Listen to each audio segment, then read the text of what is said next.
devices. So how to manage that whole, that whole piece of inventory and activations and how many to keep on the shelf, that kind of stuff. That all, plays into staff turnover. Having control, having good process control. So how do you deal with that? How much stock do you keep? When an aide leaves, what's the process for getting it back, deactivating it, putting it, suspending it? What's the difference between suspending and deactivation, and how does that impact the bill? Do you get charged for that? All those kinds of things.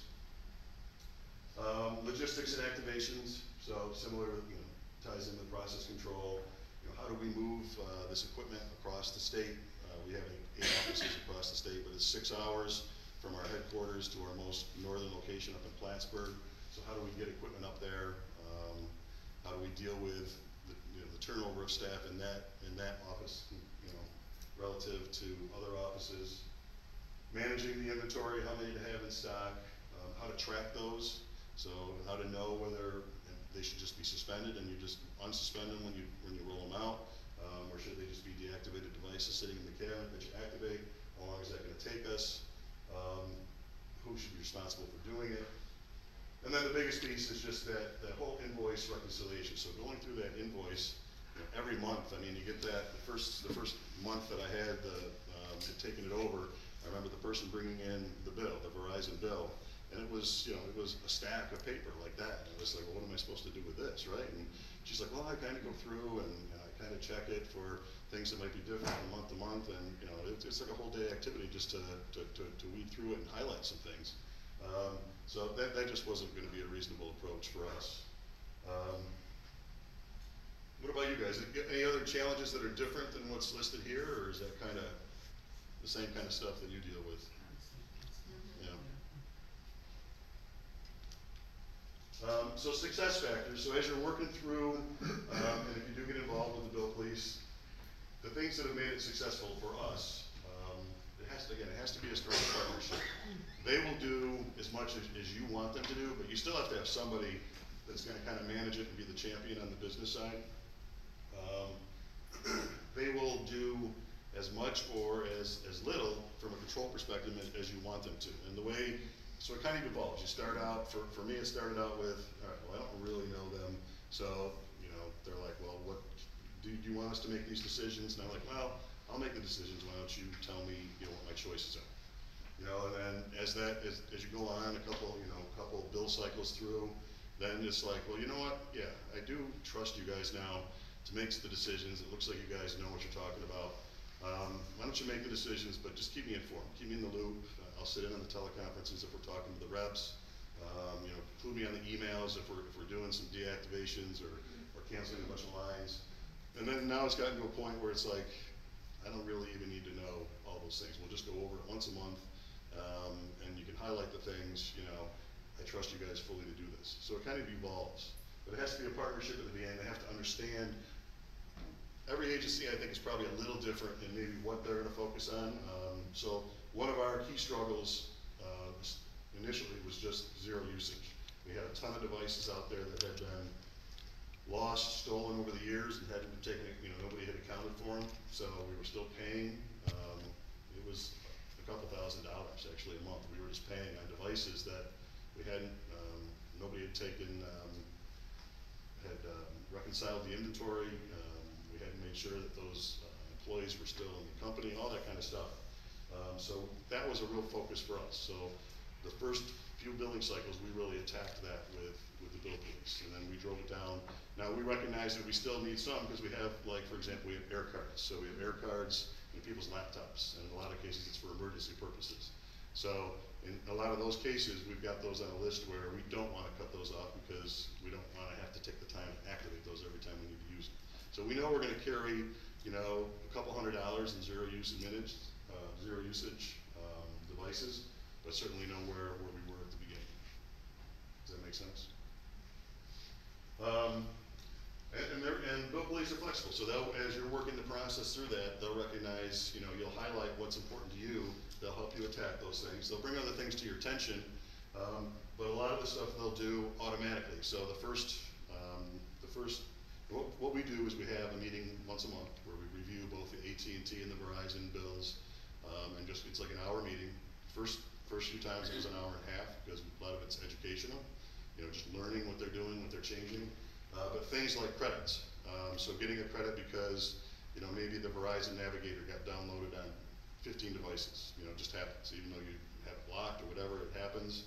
Somebody responds to a text or some sort of a message and it's installed, you get credit back from that, from Verizon, right? So that's something, and it's, you know, it's not a lot of money, you know, what is it, like $14 or something, yeah. I don't know, but it all adds up, right? So, but that's something that we were never catching before. We could have never gone through the bill in that detail. They dump it into their software, it comes out in a spreadsheet, it's all right there. The first couple months, we're looking at that, and they're saying, well, gee, should we get rid of these things?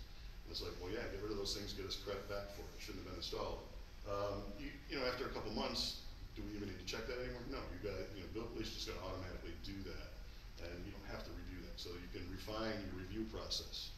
You know, they're empowered to just go ahead and make those changes. They have access to our accounts in both Verizon and AT&T to call and make changes and also do things online.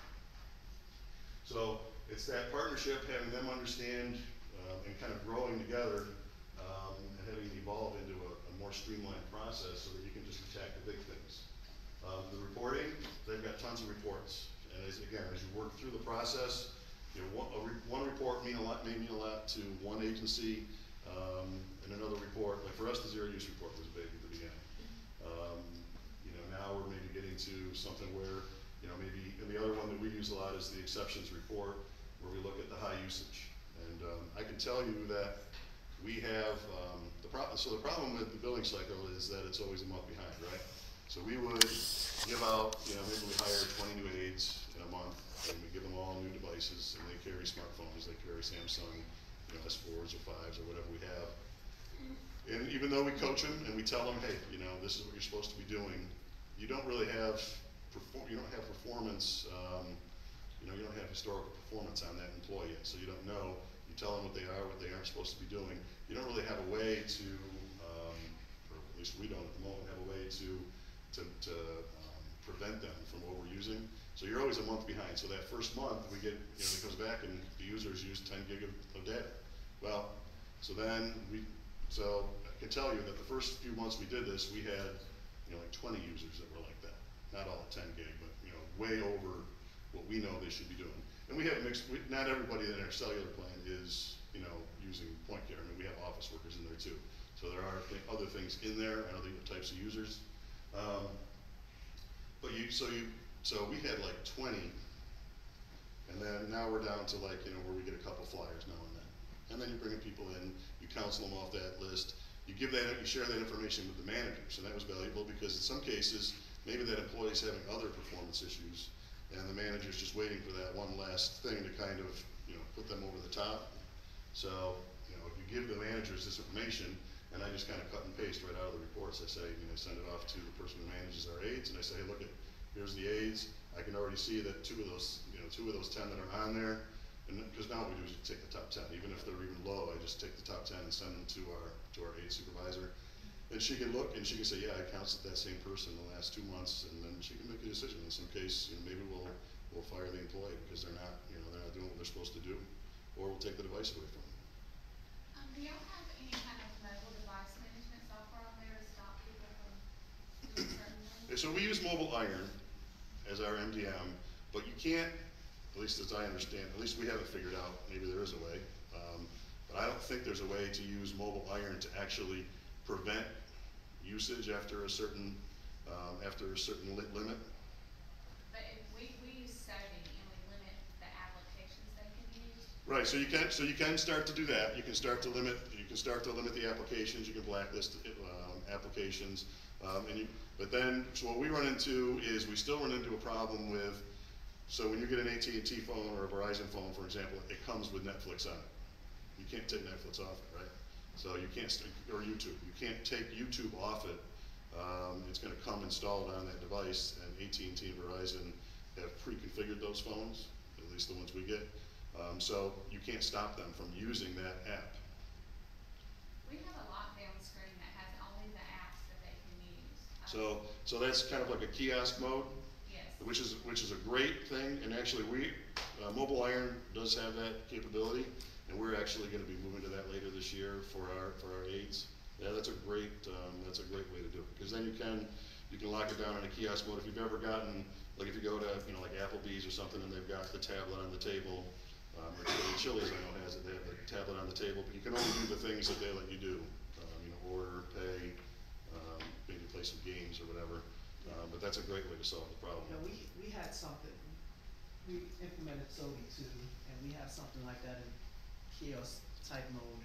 However, our executive side, we don't have them in the kiosk mode. There's always exceptions, right? Yeah. I mean, there's always So the there's rules for. Some people that, we didn't put them in that exception, and when was the World Cup? I think last year when the World Cup was going on, we had people going over the limit. Yeah. So, yeah, there's that exception, and, you have to play that balance. And The first time somebody on your executive team picks up his phone and he can't use YouTube, Yeah. he's, even though he may have been the one that said, hey, nobody's supposed to use it. Yeah. That doesn't work, right? Yeah. So, yeah, it's a great, kiosk mode is a great solution, and if you can manage things that way, then, you may not need something else to help you manage the billing cycle. I mean, I think that's what you have to figure out. I think our environment, again, is evolving, and we're gonna certainly, and now, this has brought a lot of awareness to myself and our team, and our managers about some of the issues we have out there, and it's actually pushed, I can tell by the way we're currently moving our current process, we're never gonna solve that for some of our user population unless we go to a kiosk mode. So that's what we're gonna do with our home health aides. We have even our directors in kiosk mode. Do you? We tell them to bring their iPad if they wanna watch. Hey, if you can control that, that's great. So you may not have issues where you need somebody to help you look at that bill because you're already, you're already driving it down through that mechanism. That's great. One question I have is, we have, at MedStar, we have a corporate structure where, the visiting nurse is one of their MedStar's diversified companies. So we have a corporate telecom company that does all the management of the entire enterprise's mobile devices. And I think the challenge would be to try to get telecoms buy-in, because I guess they work with Verizon. I think it's only Verizon and AT&T that we deal with now. We used to do Sprint and Sprint. You're talking landline? Mobile devices too. And, and so you're saying they're managing the device itself, they're doing They're device managing the bills and.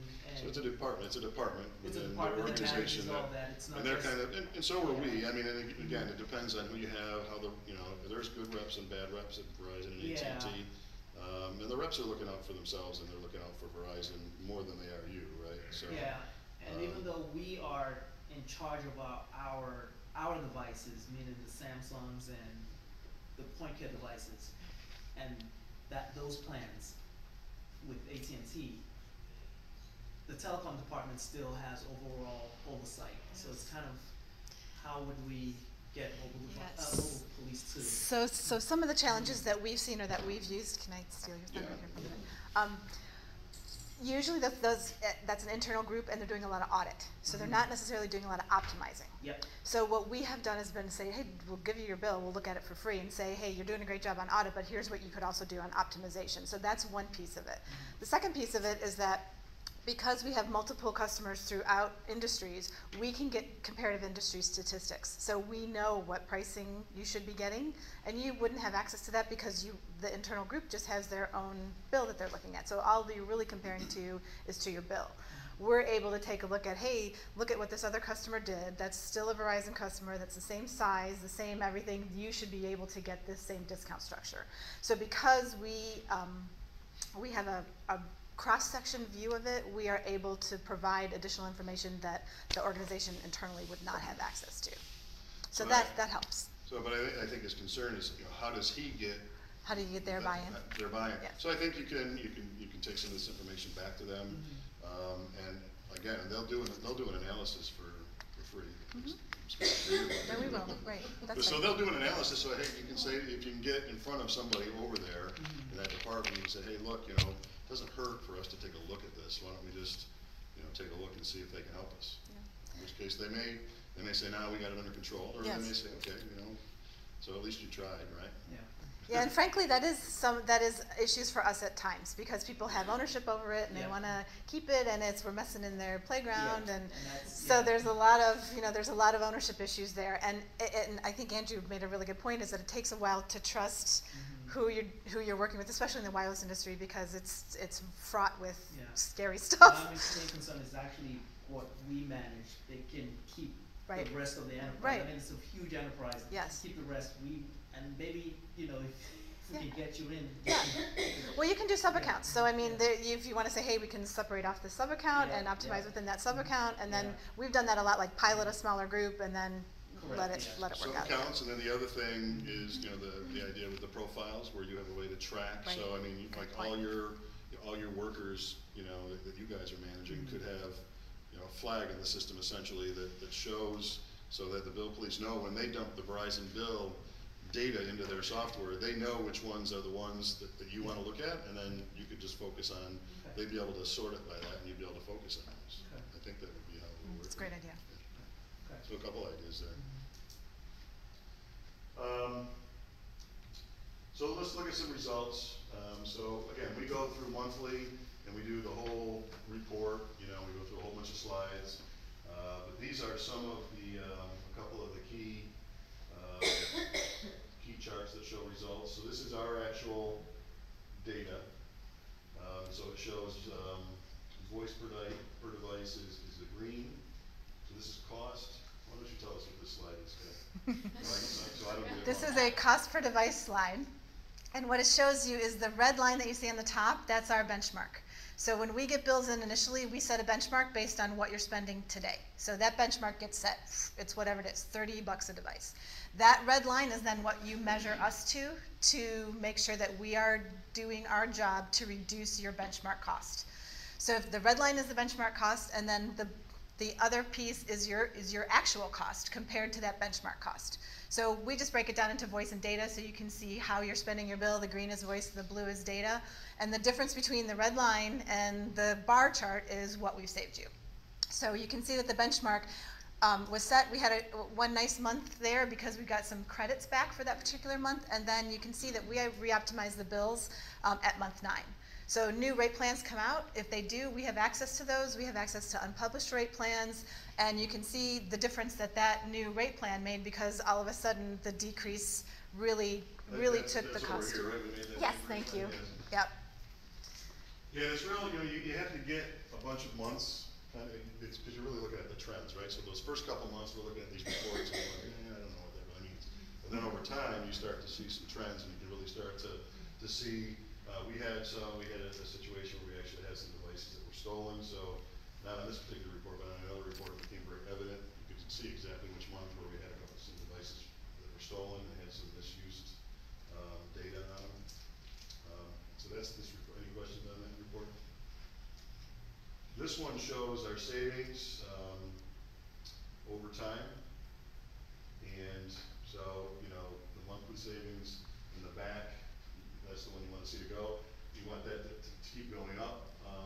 Again, low hanging fruit, we were able to get some instant savings off the bat, and then it was more of a gradual process to build that up. And then more recently, when we did some rate plan adjustments, it's jumped way up again. And this chart, actually, I asked the bill police to put together for me, because as I was looking at it as a whole. I said, all right, well, it's great you're saving me money on the invoices, but am I really saving money overall, because I'm paying you guys stuff? So what I wanted to see was a chart that showed my whole communications, you know, spend, if you will. So I said, put them all together, show me carrier 1, show me carrier 2, Verizon's carrier 1, AT&T's carrier 2, but also put the bill police fee in there, so I can see my whole, and this is what I showed to my manager. You know, I like to show her that this is how we're driving the whole bill down. And we don't have the numbers out here because, you know, I didn't want it to be printed, but this is about $50,000 is what our bill was initially. So you can see we're actually down to almost $30,000. So, Annually? what? Annually? every month. Oh, Thank every you for month. saying, thank you for So, saying that, yeah, every month. Yeah, so, you know, when I can start to show a manager, you know, that we're now spending $20,000 less a month on cellular bills, you know, that starts to become pretty significant. So, that's, you know, that kind of shows you the results that we've got. And again, everybody's different, where they are as far as managing, and whether that impact will be the same for everybody. The other thing that's happened for us is we really haven't grown since we started this. In fact, we have less devices now than we did before, because we cut about 200 devices out that were just, you know, that were just noise devices out there. So our actual total devices has actually declined since we started that, even though our employees, we've grown by maybe 20 or 30 employees over the last 10 months. But the overall net is still less devices, and that may not be typical either. So in some cases, this chart works for us because we're driving down the cost, and you know, the employee count has kind of stayed the same. If you were a growing agency, what you might see is you might not see the cost go down, but you might be able to see the cost stay the same. So as you're adding employees, you see the cost stay the same, which would still be a savings, right? I mean, you're adding, you know, maybe you're adding 100, maybe you just bought another agency, and you added 100 home health aides and 50 nurses, so your device count may go way up, but if the bill police have helped you to negotiate rate plans and activations, you know, maybe the bill has stayed the same or just gone up slightly. Any questions on that? So, as I said, you know, we've kind of got to that point in the process, significant savings, it's been great. Now we're able to kind of move on to some other things. We're in the process right now of renegotiating with both AT&T and Verizon a whole new contract. It's kind of a painful process, but the bill police are doing a great job going back and forth. We know that we could probably never get and just have one carrier, but by having each carrier kind of bid the whole thing, we kind of can play them against each other, and so that's kind of where we are. Profile implementation, we haven't got to a point where we've done it a lot, but that idea that the bill police and their software can keep track of your populations, and so what we're going to do is be able to have, you know, a home health aide population, a nursing population, a therapy population, an office, and maybe even an executive, you know, if we think we need to manage them different, which we probably do. So we can have them in different populations, so then when we do the reporting, we become even a little more sophisticated, and we can, you know, we can not just look at the high usage, but we can say, well, now look at the high usage and just filter out all the home health things. So let me just look at those. So that's what the idea of the profile implementation is. And what I'm looking for is when we move to that kiosk mode, then I should be able to actually look back and see how much we really saved by implementing the kiosk mode too, so we can take some credit for that. Device refresh, we've been holding on to about, I think we have like 300 flip phones that are out of contract. We want to refresh those. We're trying to get through this contract negotiation process, so we're kind of holding that out there as leverage. But that's something we've got to do within the next, you know, 6 months or so as a big device refresh. And then as you move through this process, the first year what the bill police do is they set a benchmark, and you start to, you say, you know, you're paying them fees based on how they drive things below that benchmark. And then after the first year, what they do is they don't keep that same benchmark. They say, okay, it's been a year, we've made some significant changes, let's reset the benchmark so that the fees won't be the same, you know, going forward. So essentially they're taking a pay cut. Okay? Yep, well said. What's this like? Oh, this is going to be the, no, I'm deputized. I'm a happy manager now, I guess. So I don't know, any other questions for how my relationship has been with them and what we've done? I have a question about the savings. So can you tell us on average what you see agencies spending on voice and data and what you're able to take that to? Really interesting question. It is so hard to do that because some of the agencies are like, here's your tablet and that's it. So some of them have voice and data, some of them have data only. So it's really tough to tell. A lot of the agencies are on GPOs. So those group purchasing organizations are able to, you're all able to purchase off of those for particular carriers. But because it is so custom, it's hard to give a, What about a data only, just like a, yeah, a data only. like a Samsung tablet that you're only doing data with? Yeah, so like a price, you're saying? Yeah. Yeah, sometimes, somewhere Monthly. between 20 and 30 bucks, you know, it could be a Okay. little less than that, but that's not, so you have to consider discounts, you have to consider recurring credits, there's a bunch of things that you want to try to take into consideration, and that's part of what we do with the carrier negotiation. So that will happen based on number of units, where you are, how we can help you negotiate that carrier agreement. But, you know, it can vary. And in some cases, like Andrew's group, the units that he was talking about holding on to, we were able to get promotional credits for one of the groups, so they have a huge monthly recurring credit. Can I tell them what you're paying? Anyway, they have a really low price on voice side because of promotions that we were able to secure. So carriers will say, for a month, we're going to give you, you know, $25 credit for the rest of the lifetime of this device, and we sneak in and get it. So if you have those, it's great. If you change your rate plan or upgrade your devices, you may lose that, but at least for that period of time, you have a tremendous plan. Or, hey, we're going to offer double data. So we are privy to all that information and are watching it all the time. So we say, whoop, hey, let's just sign you up. So like Andrew's devices, we were able to sign him up for double data, so he's paying for X and getting twice the amount that a normal group would get. So it's hard to give you an exact number. No, that helps, that's good. Yeah, okay. And then, sorry, one more question. Sure. We work with a lot of third parties to sell devices to after we're done using, like older devices. Recycle, yeah. Recycle, okay. Yeah, recycled devices. Do you guys help facilitate that, or is that part of your service Yep, as well? absolutely. And part of that is part of the carrier negotiation that you can say, let's talk about a bid, a purchase, or a buyback program. Yeah. So they will offer it for a finite period of time. Yeah, we can negotiate that. So some of it you don't know what you don't know, right? So in some cases, the Verizon rep, for example, would send me a promotional thing, say, you know, if you upgrade 10 S5s, we'll give you $100 credit. We're going to charge you $100, but you get $100 credit. Seems like a good deal, right? So you go for it and you do it, but then when you get the bill police involved, it's like, well, yeah, that's fine, but you should be getting them for free and $100 credit. So it's like, and you just don't know some of that stuff until you kind of have somebody, that's kind of advocating for you on that side. I'm from here home base. I'm the executive vice president of sales, and I wanted to add a comment to that. We're currently working with Samsung and all of the carriers to do exactly what you're asking about on the upgrade. So we're going to be able to leverage the carrier and Samsung to say, we need 30 new devices, or in the life we need 100 devices. We're working with them to put a package together for you guys to get even a better discounted price. And probably need to talk to you as well over there on that, so you're kind of aware of what we're doing. Yeah, that would be great. Pretty deep discounts on the Yeah. devices. Yeah, Good. that's great. Very precious. Good. Were you able to reduce headcount in your department, utilizing your? So for me, I wasn't able to reduce headcount because I really didn't. So when I took the proposal, so at the beginning of this, I had Kay do an analysis, and I looked at how much time we were trying to spend managing it and not doing a very good job.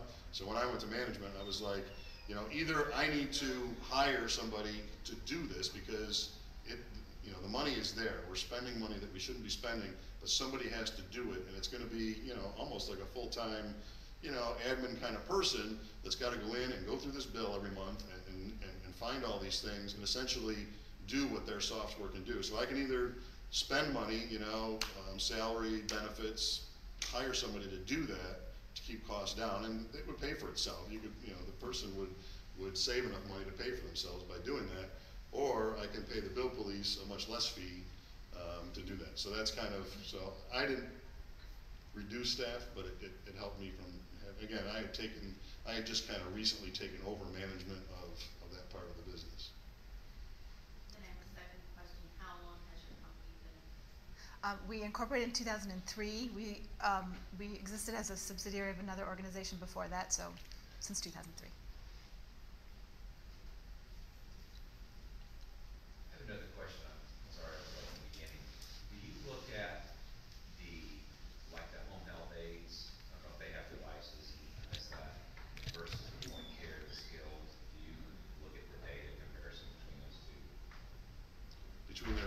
skills. Skilled versus a home health aide, private duty, I don't know if you. Yeah, so they do have, we have our home health aides use, S5s, S4s, and then most of our nurses have tablets. Again, they do have the ability within their software, if you tag people, with that profile, so if they're all home health aides, then you can sort them and look at them that way. We haven't been doing that. We're kind of starting to implement that right now. Initially, we had so much noise in the system, and with the turnover that we go through, it's hard also to kind of, because we take a phone, so a phone might belong to an aide 1 month, and then the next month it may belong to a nurse. So trying to manage that and change that and keep it up to date, with all the other stuff we were doing at the beginning, it was just too much but now we've gotten to a point where I think we can do that, so we're gonna move forward with doing that. Do you have any projections on what the difference would be data-wise in a month?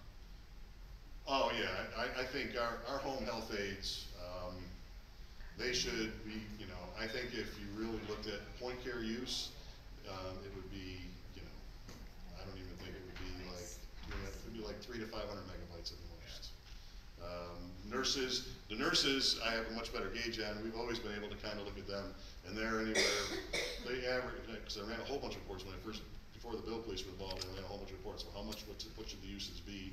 And that population was much easier to look at, because it was tablets, and it didn't have the phone, didn't have the voice and data on it. But that was like 1.2 gig was about the average for our nurses. So once you know that, right, then you can look, and if there's a nurse using 5 gig, there's obviously something else going on. And then you have to look. You have to be careful not to just point a finger and say that they're doing something wrong. We have found a couple instances where we had one instance where there was a mobile iron issue with the device reporting in, and it just kept reporting over constantly, and so it was kind of like a bug, if you will, that was driving the data usage up. We've had a virus on one that was was driving data up. So sometimes it's not always the employee. So that's why I'm always careful. And you're always a month behind in the billing cycle. So I have to be careful too when I see user XYZ use 10 gigabytes. Well, maybe if I look at that phone number now, it's not that user anymore. Maybe that user's already been that did the 10 gig has already been let go, and it's a new user, and so I can't penalize them for what the previous user. So that's kind of tricky stuff. You have to be careful not to to have those knee-jerk reactions. Can I just add that we also provide information that is average KB used, voice used, whatever, so you can sort it by whatever user group type you want to and take a look at what average trends look like for a particular user group.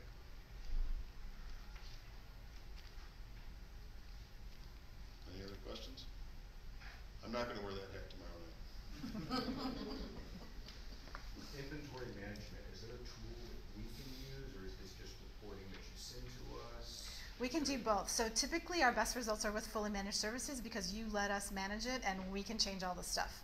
We also have reporting only, which we can provide you with reports, and then you can do your own internal management system. So the reports that we provide, we'll give it to you and you can do everything, but driving the cost down as the part of it is most beneficial if we do fully managed. But there's no read-write interface that we could use to do equipment management. To do updates, you mean?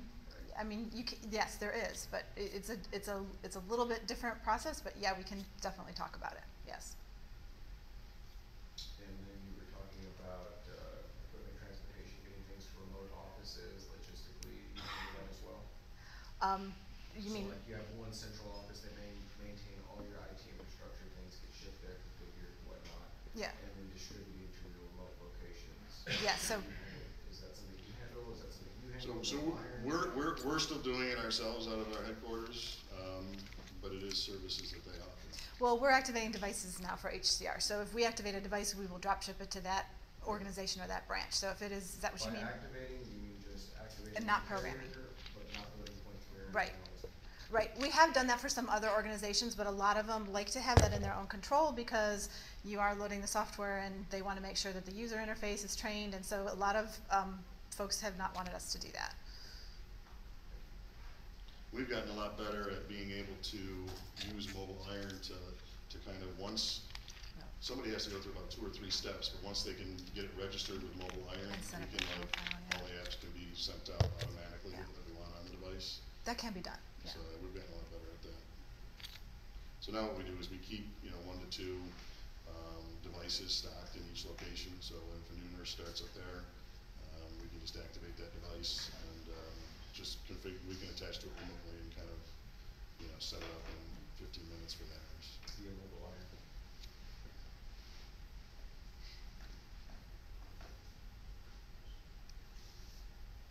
Great questions. Any other questions? Those were great, insightful. So, just in conclusion, we will remove the hassle, we will produce measurable results, that's really important for us, and we'll make you look like a hero within your agency. So, I will be around in the partner forum tonight and tomorrow. If you have any questions, feel free to come see me personally. And I'll be around too, so if you don't want to talk Thanks. offline, or you're not asking a question from the group, or from Kay, you want to ask me something. Thank you, everybody. Thank you.